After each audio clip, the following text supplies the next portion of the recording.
Hi, John here with Tiger Seal, and today we're going to show you how to take out the lower tape plate in a Better Pack 333 tape machine or Phoenix M1 tape machine. The process you'll need to open the frames, remove the old rusted lower tape plate, and how to install a new lower tape plate. There are going to be some variations over the years in the way a machine is disassembled, but they're all very, very similar. You want to start by removing the water bottle, which we already did, the upper tape plate, and you want to remove the moistening tank. It should just come out very easily.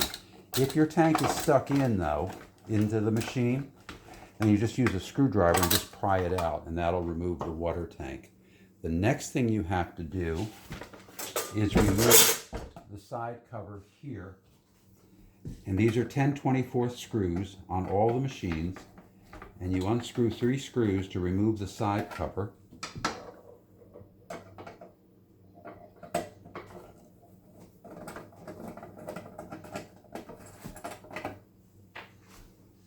And as I said, these are 10/24 screws. The rest of the screws on the machines are usually 10/32 screws. So be aware, these 3 screws covering on the key drum are unique to the key drum only.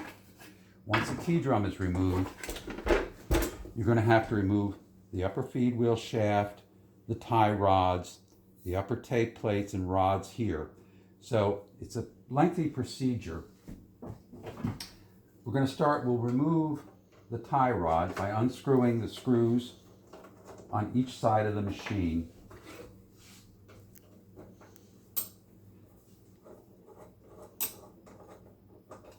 And this is going to help us be able to spread the frames open. Now, over the years, there have been variations in the tie rod. I'm going to remove now the front and rear covers and the tie rod with the tape guides. You'll see this tie rod used in most machines, but many machines will also have an older style tie rod that's a flat metal plate that looks like this with 4 screws. And some machines will have a plastic tie rod plate and it just snaps into the machine. But you want to remove that. Once that's removed, then you want to remove the plate weight right here. And to do that, on this machine, it has a retaining clip and 2 bars. Older machines didn't have that, and they used a straight rod with a retaining ring, and the rod would go through and the retaining ring would be on this side of the machine. To get that out, the easiest way I've ever found is to use a hammer and a nail punch, and you can basically just tap the rods out. So if your machine has these old style pivot rods, they come with a retaining ring on them, and you can just pop that retaining ring off. So let me take these 2 pivot rods out.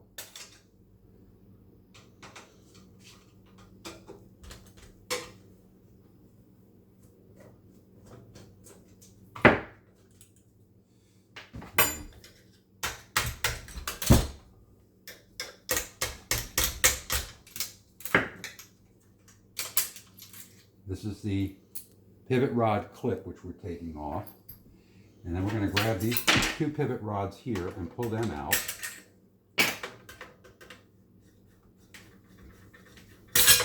Oops, make a lot of noise. Don't lose these 2 shear roller bearings. You want to hold on to those. The next thing we have to take off is the upper feed wheel shaft.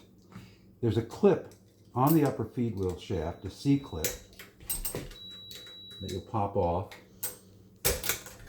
And it looks like that. And there's one on each side. Usually. Some machines will only have 1 C-clip, but there are 2 on this machine. And then you want to remove the upper feed wheel, this wheel right here. Now this is the new style upper feed wheel, which is a neoprene wheel. Most machines have the old style metal or chrome feed wheels. If you do, then you'll need an Allen wrench, a 3/32 Allen wrench, and you'll have to loosen these 2 set screws on your upper feed wheel. This one, again, uses the new style feed wheel, which is better. It's the neoprene.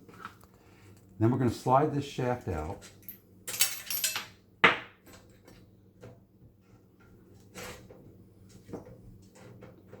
And again, on older machines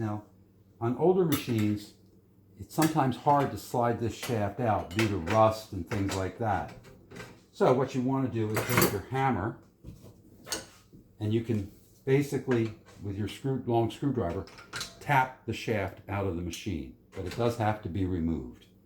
The next thing you want to remove is the screw, and this is a 10/32 screw on all machines on this side of the lower take plate.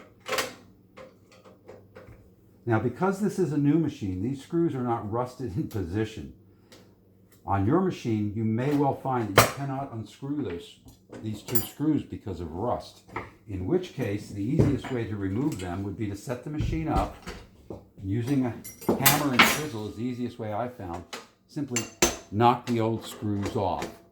The new stainless steel lower feed wheel kit comes with replacement stainless steel screws. So just knock off the old rusted screws.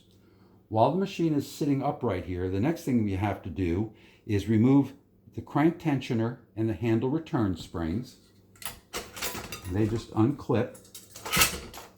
And then you want to remove the long bolt right here that holds what's called the lower front cover, which is right there.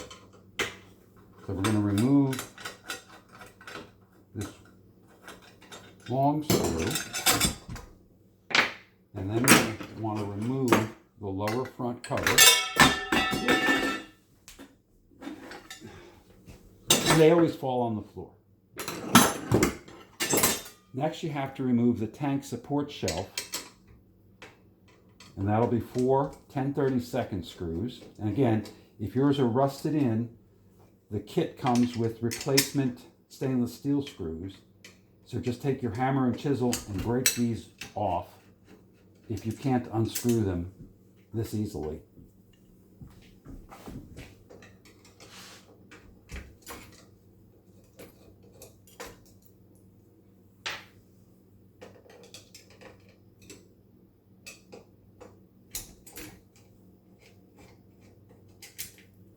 And then you remove your tank support shelf. And you also want to remove the bar that holds the 2 wood rollers for your springs. And that should slide out. Sometimes it doesn't. We'll tap it.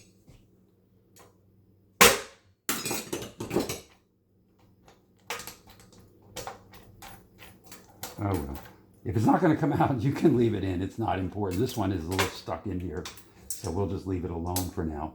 The next thing you have to do is remove the shear kit.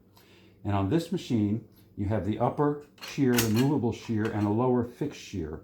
The fixed shear is held in by just these 2 springs. So you pop these 2 springs off, and you'll notice this upper shear is held in by a long screw with a nut on this side. Your machine, especially the older machines, didn't use that. What they used was a rod that went through the machine with this retaining ring on this side. The only way to get this rod out on older machines, again, is to go back using a hammer and your nail punch. There's a hole on this side of the machine, on this frame, and it allows you to use a nail punch to pop the shaft out. So you would put your, I can't find my nail punch. I don't know what I did with it. I was going to show you, I'll have to show you with this. If you don't have a nail punch handy like this, you would put your nail punch there or a screwdriver and tap that shaft out. But this shaft does have a nut on it, and we're going to have to unscrew this nut to get this upper shear out. So we're going to use an offset and a standard slotted screwdriver to remove this upper shear.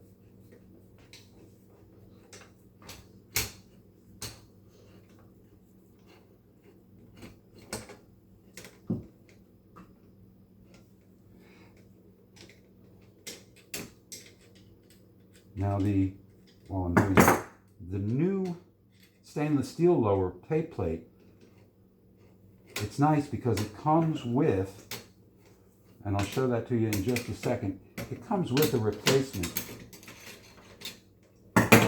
Now there's one other thing right there. You can see it's a little spacer washer right there. So you don't want to lose it. If you do, it's not the end of the world. It's not critical. But if you can catch it, save that when you put the shears back in. Now notice the upper shear, I just pulled it down and out of the way. The lower or fixed shear, I'm pulling up and out of the way. And this is the lower take plate that we want to get out of the machine. Again, we talked about the pin that holds the shear in on older machines. When you buy the stainless steel lower take plate, you can throw this pin away and that retaining ring, because basically all you'll have to do is screw the stainless steel screw through on the new when you replace your shear. So you don't have to worry about how to get that retaining ring pressed on that side of the machine, which is very hard to do. Okay, so we're almost there in terms of spreading the machine apart. There's going to be 1 or 2 screws, depending on your machine, located right behind the main gear right here. You'll have 1 or 2 screws. This machine has 2, you might only have 1. But you're going to have to remove 1 or both of those screws. Those are 1/4 20 screws. And again, the stainless steel kit comes with stainless steel replacement screws, 1/4 20 screws. So if these are rusted, you can throw them away and use the fasteners that come with the stainless steel kit.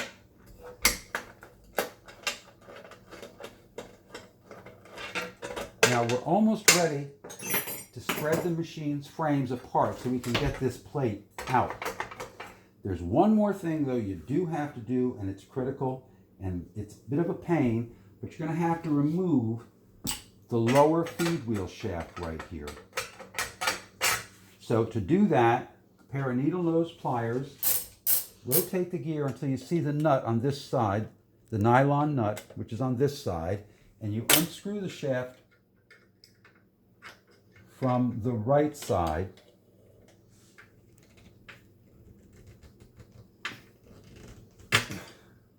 It does take a bit of effort. I'm going to try something a little different. Some of these screws are in there really good.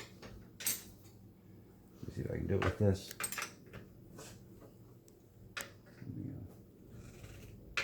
Yeah.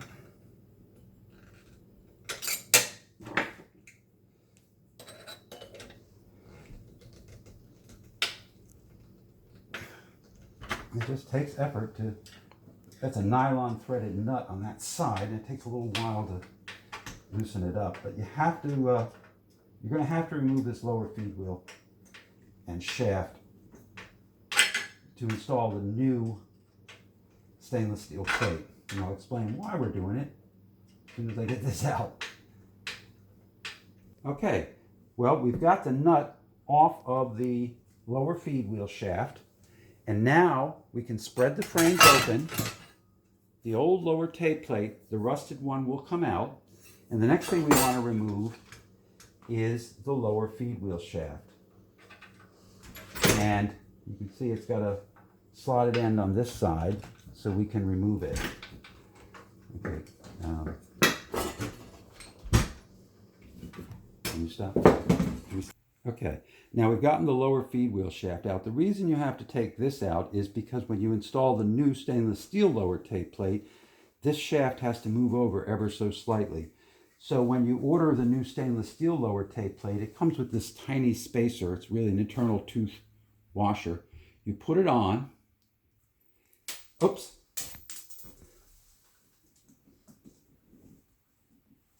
You slide it on the end over the threaded part, and then slide the shaft back into the machine and put the nut back on. And that's everything there is. Now you can see the machine is completely disassembled. In the next video, we'll reassemble it with the new stainless steel lower tape plate. Thank you.